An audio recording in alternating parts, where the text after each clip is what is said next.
Fala, meu querido, chegamos com a questão 114 aqui da prova do Enem 2023, caderno esse que faz parte da prova de Ciência da Natureza e Matemática, né? Especificamente, aí a gente vai fazendo exercícios que envolvem a física, parte importante da ciência da natureza.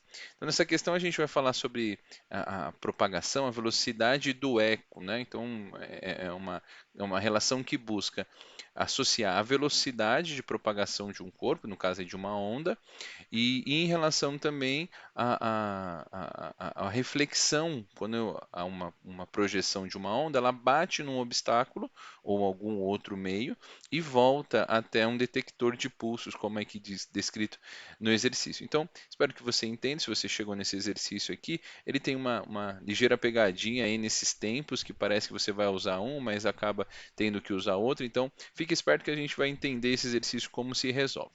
Bora lá. Então ele falando o seguinte, ó. O petróleo é uma matéria-prima muito valiosa. Deixa eu marcar aqui. Muito valiosa e métodos geofísicos são úteis na sua prospecção. É possível identificar a composição de materiais estratificados medindo-se a velocidade de propagação do som, a onda mecânica através dele. Considere uma camada de 450 metros de um líquido. Então, ó, olha a camada aqui. Ele até ajudou a gente, né? Ele falou que são uma camada de 450 metros de um líquido e ela está descrita nesse intervalo aqui. Se encontra presa no subsolo entre duas camadas rochosas conforme o esquema. Tá bom, tem rocha aqui e entre elas tem uma camada de um líquido. Um pulso acústico que gera uma vibração mecânica é emitido a partir da superfície do solo. Então aqui eu emito um pulso mecânico, ele vai até o líquido e aí depois ele retorna para esse detector. É um emissor e detector ao mesmo tempo. É, onde são posteriormente recebidas duas vibrações refletidas, os ecos, né? Então eu faço uma emissão e retorno ele tendo o eco aqui garantido para a gente. A primeira corresponde à reflexão do pulso na interface superior do líquido com a camada rochosa, e a segunda vibração deve ser a reflexão do pulso na interface inferior. Então o que acontece? Ele manda o primeiro pulso e esse pulso, quando ele bate aqui no líquido, o que acontece? Ele sofre reflexão e aí ele retorna lá para a sua captação. Deixa eu colocar um pouquinho mais longe aqui, ó. E então, olha o que aconteceu nessa situação. O pulso foi emitido e aí bateu, colidiu aqui com a parte do líquido e aí retornou para lá. A segunda vibração deve a reflexão no pulso na interface inferior. E eu vou colocar ela aqui, deixa eu colocar de verde aqui para dar uma diferenciada. Ele emite, vou colocar um pouquinho mais afastado, opa, ele um pouquinho mais afastado, ele bate no líquido aqui, tá? E aí quando ele bate no líquido, logo em seguida ele volta. E aí ele vai voltar aqui, ó. Boa. Admita que essa parte verde, o emissor e o receptor, eles estão na mesma direção, tá? Na mesma direção horizontal aqui, que não ia ficar muito poluído se eu colocasse eles juntos. Só que ele fala o seguinte: o tempo entre a emissão do pulso e a chegada do primeiro eco é de 0,5 segundos. Só que olha só o que a gente vai ter que entender. Ele manda o eco, ele bate, manda o pulso, e aí, por sofre reflexão, o eco volta depois de 0,5 segundos. Ou seja, para que ele possa descer, vão ser necessários 0,25 segundos e mais 0,25 segundos para subir. Concorda comigo? Então ele vai descer em 0,25, retorna em 0,25 e tem um total de meio segundo. Agora, o segundo eco, ele demora 1,1 segundo, ou seja, se eu dividir 1,1 por 2, isso dá 0,55 segundos e 0,55 segundos.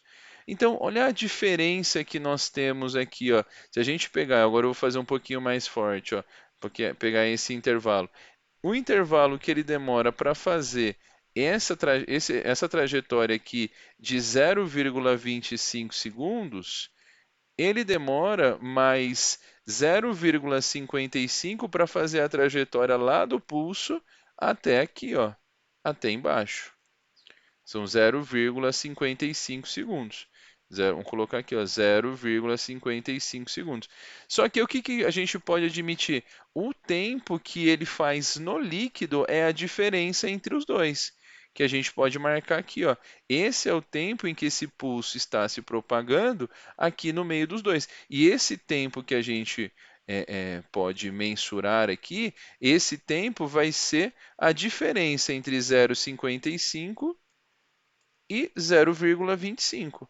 Porque veja, se demora tudo aqui para fazer 0,55 e aqui só demora 0,25, o intervalo que ele vai ficar aqui é de 0,3, né? Então esse é o intervalo de tempo que ele demora para fazer essa parte dos líquidos. Então 0,3 segundos.